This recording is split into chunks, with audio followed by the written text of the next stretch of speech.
Baiklah saudara-saudara, saya akan mendongeng ya.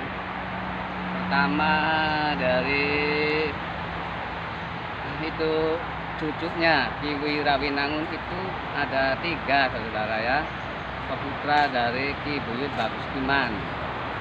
Pertama yang namanya Ki Pagertoya, Ki Semi, dan Ki Syahidin saudara ya, Ki Syahidin itu cucunya Buyut Wirawinangun, ada 3. Pada saat itu Ki Buyut Pagertoya nama lahirnya Ki Dugul, dan Buyut Semila itu namanya Ki Semi, dan yang namanya Syahidin itu namanya Ki Keset saudara ya. Ki Keset dia tidak ikut mondok, dia ikut kakek neneknya, ya, karena terlalu kecil mau dipondokkan di pesantren di Kebon Jirang. Jadi dibelajarin sama kakek neneknya yang bernama Tu Bagus kakeknya ya, dan neneknya bernama Ranggasari saudara ya. Pada saat itu karena dia anak yang rajin bekerja, dia tugasnya memelihara kerbau, kuda gitu ya, kuda. Jadi diberi gelar Ki Antawulan saudara-saudara ya, diberi gelar Antawulan, Ki Antawulan gitu. Dia memelihara, memberi makan, nyari rumput itu untuk kudanya untuk berperang saudara-saudaranya. Dan kakeknya ia punya pedati gede itu kalau zaman sekarang sih kendaraan saudara-saudara ya, kendaraannya zaman sekarang truk mungkin ya, kalau dulu itu pedati gede gitu ya.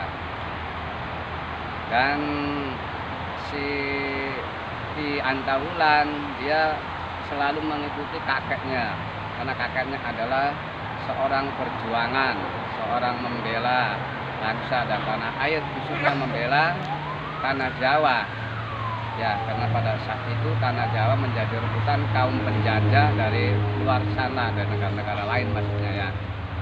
Sehingga Ki Antawulan dia juga seorang pejuang, konon kata kakeknya, dia membela tanah air kita, dan dia tanpa minta bayaran, minta imbalan, tidak saudara ya. Jadi disebut pahlawan tanpa jasa. Ki Antawulan diberi gelar Ki Syahidin saudara ya, Ki Syahidin. Ki Syahidin adalah cucunya Buyut Tu Bagus ya saudara. Dan tadi yang saya perlihatkan tentang video yang saya katakan ini petilasan Ki Pagertoya atau Sindamaya, dia cucunya juga yang pertama dari orang tua yang bernama Ki Bagus Iman dengan ibunya yang bernama Nyi Anjarsari saudara ya. Pada suatu hari dia diuji oleh guru besarnya pada saat itu, karena di sini kakeknya mengadakan pertemuan saudara-saudara ya.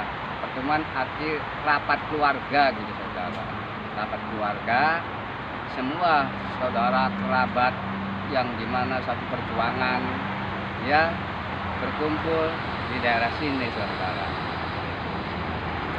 Dan si Syahidin itu tidak jauh dengan peliharaannya saudara, yaitu ada, makanya di sini ada petilasan kuda. Itu kuda dulunya sejarahnya itu kendaraan, dia itu menjaga kuda-kudanya gitu ya, karena kakeknya dan beserta kerabatnya saudaranya lagi mengadakan pertemuan keluarga saudara ya. Jadi di sini ada makom jaran ya. Jarannya lebih dari 1, karena itu kuda itu kendaraan berperang ya, bahkan banyak pusaka-pusaka alat perang yang digunakan subur di sini karena pada saat itu kakeknya yang bernama Tuh Bagus dia adalah seorang pejuang membela negara Bumi Pertiwi ini dan diberi gelar Ki Wirawinangun saudara oleh sesepuh Cirebon, diberi gelar atau asma Ki Wirawinangun. Wira berani, Winangun kebenaran, artinya berani karena benar ya. Dan istrinya juga yang namanya Anjarsari dapat gelar Tri Buana Tunggadewi. Tri Buana Tunggadewi. Tri telu buana punya tunggal siji Dewi ibu.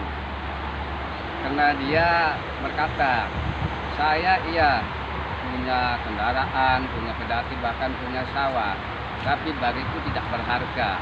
Kekayaan di mataku adalah anakku. Anakku, 3 anaknya. Ki Kertiasa, Ki Bagus Iman, Ki Kasem.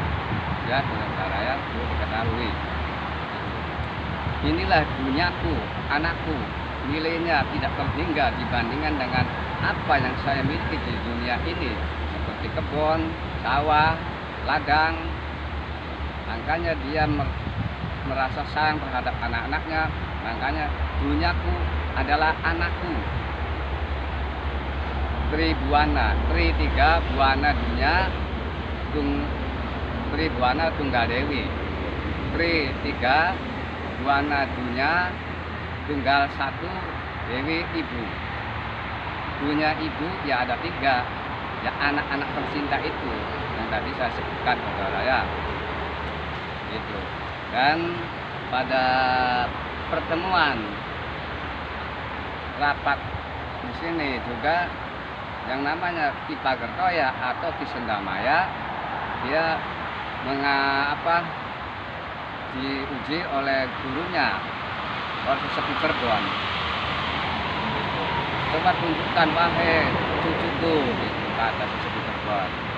Kehebatan apa lagi yang akan kulihat padaku? Coba akhirnya si Sendamaya atau Ki Pagertoya mengambil itu yang namanya pedati gede milik kakeknya. Pedati gede itu untuk mengangkut hasil bumi, hasil tani, bahkan membantu bagi orang-orang yang lemah gitu ya. Dan secepat itu minta izin Ki Pagertoya kepada sesepuh, berangkatlah ya ke arah timur, saudara.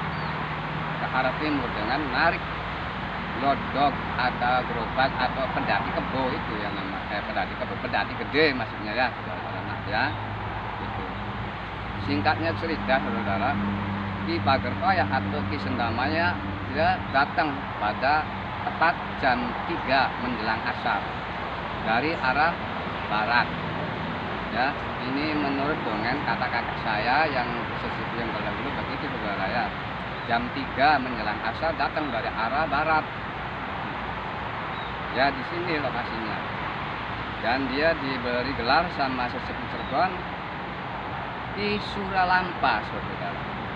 Sura berani, lampa lelaku, saudara ya. Lelaku. Berani menjalani. Makanya, wahai cucuku, kau dapat gelar, pantas dapat gelar Ki Suralampa.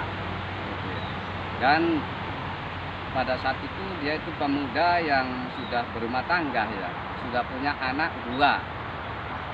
Perempuan pertama ya, perempuan namanya Ki Sarmia, dan ke-1 Nyi Sarmia, kedua Ki Dasem. Ki Dasem maksudnya dasar doyan mesem anaknya tuh, Ramatama sama siapa aja, makanya dipanggilnya Dasem, dasar doyan mesem gitu ya. Dan karena apa? Seorang kakek mendapat gelar Wirawinangun, seorang nenek mendapat Tri Buana Tunggadewi. Maka dari itu termasuknya usianya, karena usianya sudah ini ya, nggak mau perang, kekerasan, tinggal anak cucunya aja yang melanjutkan. Sehingga si kakek Eyang Wirawinangun punya pusaka, saudara. Pusaka namanya tongkat cis tunggul manik ya. tongkat Cis Tunggul Manik diwariskan kepada apa ya, cucunya, cicitnya gitu ya, yang bernama Ki Dasem, sambil berkata, "Wahai cicitku, Eyang Buyut mau ngasih hadiah buat kamu. Ini pusaka tongkat Cis Tunggul Manik." Gitu ya.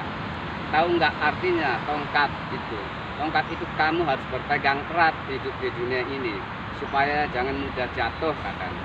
Karena tongkat adalah pegangan kamu yang erat, pegangannya adalah agama, gitu ya, saudara-saudara. Agama. Kenapa tongkat di atasnya runcing disebut cis?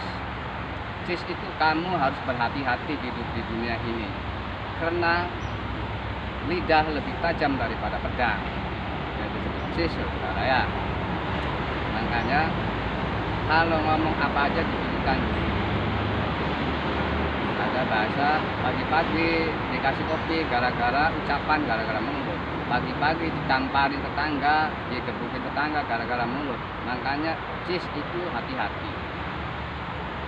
Tunggul itu satu. Nah, manik itu manik-manik atau langit-langit di atas. Itu hanya satu.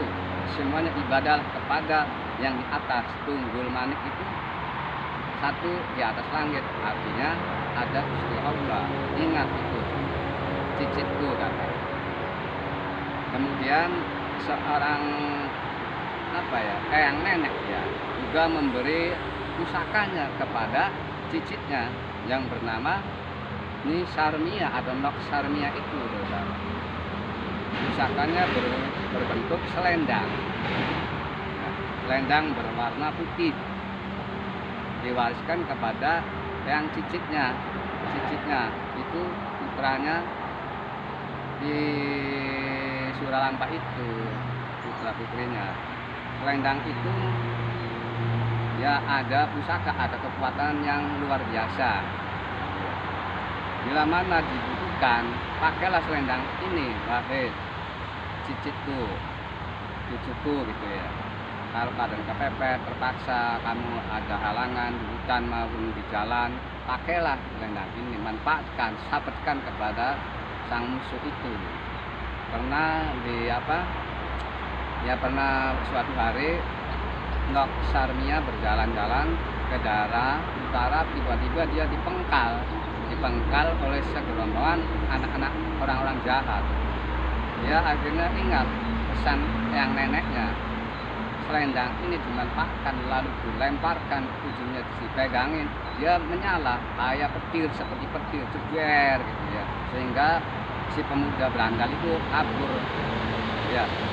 Makanya namanya pengkal itu diadang. Wahai cicitku, tahu nggak ini selendang?